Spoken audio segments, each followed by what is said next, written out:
جسم کی چوٹ تو وقت کے ساتھ ٹھیک ہو جاتی ہے، لیکن لفظوں کے زخم کبھی نہیں بھرتے۔ کچھ لوگ اپنے آپ کو انسان نہیں فرشتہ سمجھتے ہیں۔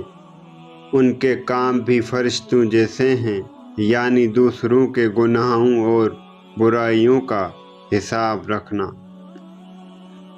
پریشانی میں مذاق اور خوشی میں طعنہ مت دو، کیونکہ اس سے رشتوں میں موجود محبت ختم ہو جاتی ہے۔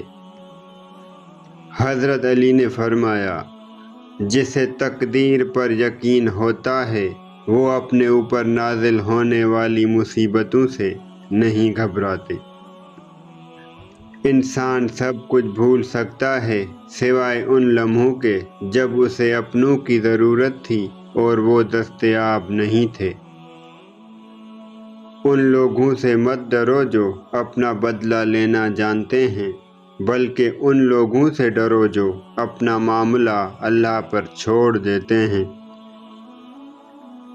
رشتے ضرورت کے ہوں تو کبھی خوشی نہیں دیتے، اور جذبات کے ہوں تو کبھی ساتھ نہیں چھوڑتے۔ خود کا دوسروں کے ساتھ مقابلہ کرنا چھوڑ دیں۔ سورج ہو یا چاند اپنے وقت پر ہی چمکتے ہیں۔ دوسروں کے بارے میں اچھا گمان رکھنا بہترین عبادت ہے۔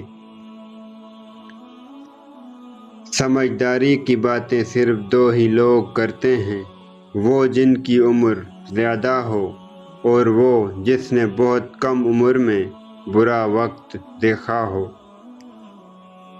زندگی کسی کی بھی آسان نہیں ہوتی۔ زندگی کو آسان بنایا جاتا ہے پیار سے، خلوص سے، اپنائیت سے اور سب سے بڑھ کر برداشت سے۔ ہنسی کے پیچھے کا درد، غصے کے پیچھے کا پیار اور خاموش رہنے کی وجہ ہر کوئی نہیں سمجھ سکتا۔ کسی نے پوچھا، تم انہیں یاد کرتے ہی کیوں ہو جو تمہیں یاد نہیں کرتے ہیں؟ تڑپ کر دل بولا، رشتے نبھانے والے مقابلہ نہیں کرتے۔ زندگی کی حقیقت یہ ہے کہ مشکلات کا سامنا کرنا ہمیں مضبوط بناتا ہے،